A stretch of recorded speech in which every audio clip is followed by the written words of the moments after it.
All right, so pinch pots, very simple but very effective way to make cups and pottery. You'll get a piece about this size. It'll probably be a little bit blocky, but if you take it in the palm of your hand like this and focus on the pointed areas, you can quickly change it into a ball shape. Notice how I'm not using my fingertips, I'm not pushing into it. It's also not touching the table at all because the table's flat. It'll tend to make this flat as well. So I've rolled it off and I'm going to stop touching it. If I continue touching it, I'm going to start making it really dry on the outside, and I don't want that outside surface to get too dry. So I have a rounded shape. Now I'm going to start to kind of spin it in my hand, and my thumb is leaving a little indentation in what appears to be the middle of this ball of clay. And then I'm going to start driving it down, sort of digging the thumb in. I want to get close to the bottom without going through the bottom. You can kind of feel this down here, how thick it is. Right now it's about this thick towards the bottom. I can almost feel my thumb wiggling a little bit through here. If you were to go through, it's not the end of the world. You can always kind of push the clay back together and patch it up. If we were to cut this open, you would see the hole getting very close to the bottom without going through.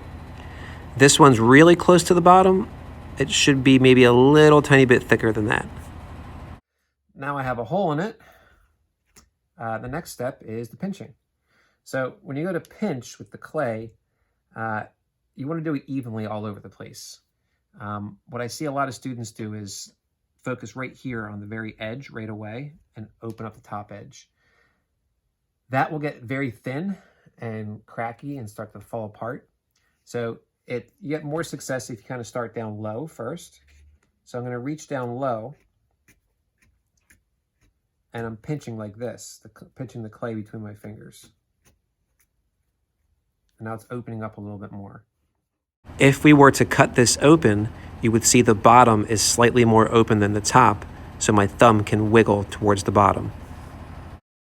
Now that I've reached really far down, now I'm going to put my thumb kind of in the middle area. I'm going to spin and pinch that. See it getting wider. If we were to cut this open, you would see the bottom and the middle part are now opened up. And then at the top. If we were to cut this open, you would see now the bottom, middle, and top of the pinch pot is opened up. And the walls are the same thickness throughout. They're a little on the thick side. I'll look around at this pinch pot. Walls are a pretty good thickness. They're a little bit chunky. I want to get a little bit more clay out of this, a little bit more, like the walls a little bit thinner. You can see a little crack starting here. That is okay. You can always patch that up and piece it together. Now I want to kind of focus on, as I do this, I want to kind of go towards the bottom for a little bit, then the middle, then the top. Bottom, middle, top. And I might find an area that feels thin. Like right here, it was a little bit thinner. So I'm not going to pinch that area. Then over here, I kind of feel it's kind of thick in this little spot down here. So I'm going to pinch that area that feels a little bit thicker.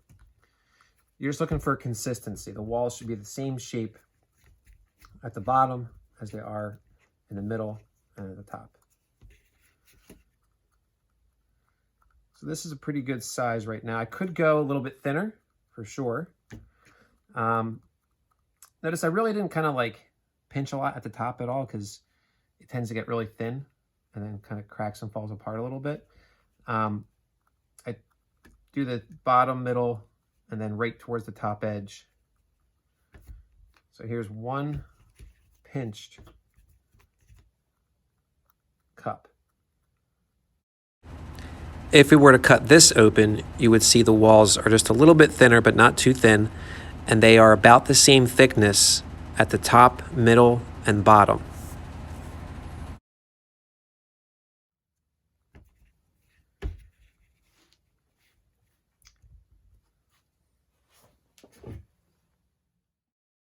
Here is a time lapse of 2 more pinch pots.